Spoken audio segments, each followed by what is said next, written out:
দেশ জুড়ে গ্যাস সংকটের মধ্যেই তীব্র আকার ধারণ করেছে লোডশেডিং। প্রচণ্ড গরমের মধ্যে ঘন্টার পর ঘন্টা বিদ্যুৎ না থাকায় নাজেহাল অবস্থা সাধারণ মানুষের। সকাল দুপুর কিংবা রাত নেই, বিদ্যুৎ যাচ্ছে মুহূর্তে মুহূর্তে। বিশেষ করে গ্রামাঞ্চলে বিদ্যুতের অবস্থা বেশি শোচনীয়। দেশের বেশ কয়েকটি জেলায় খোঁজ নিয়ে বিদ্যুৎ বিভ্রাটের এমন তথ্য মিলেছে। বর্তমানে তীব্র বিদ্যুৎ সংকট এবং রেকর্ড পরিমাণ লোডশেডিং এর পেছনে তিনটি কারণ চিহ্নিত করেছেন বিদ্যুৎ খাত সংশ্লিষ্টরা।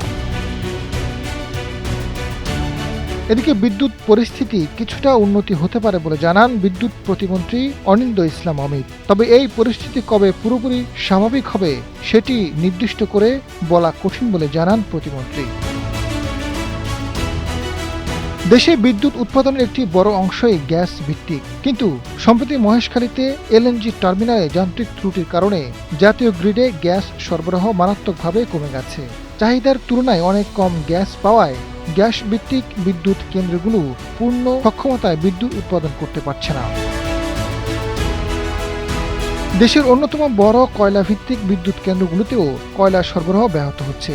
কারিগরি ত্রুটির কারণে উৎপাদন বন্ধ রয়েছে বড়পুকুরিয়ার মতো বৃহৎ কয়লা ভিত্তিক বিদ্যুৎ কেন্দ্র। বিদ্যুৎ খাতের বিভিন্ন বেসরকারি কেন্দ্র ও আমদানিকারকদের কাছে সরকারের বড় অঙ্কের বকেয়া বিল জমে যাওয়ার কারণে এই জটিলতা বেড়েছে। পাওয়ার গ্রিড বাংলাদেশের তথ্য অনুযায়ী মঙ্গলবার ঢাকা জোনে ৬,৪৩২ মেগাওয়াট চাহিদার বিপরীতে ৫৮৫ মেগাওয়াট লোডশেডিং হয়েছে। বাকি সবগুলো বিভাগেই চাহিদার তুলনায় কম বিদ্যুৎ সরবরাহের তথ্য পাওয়া গেছে।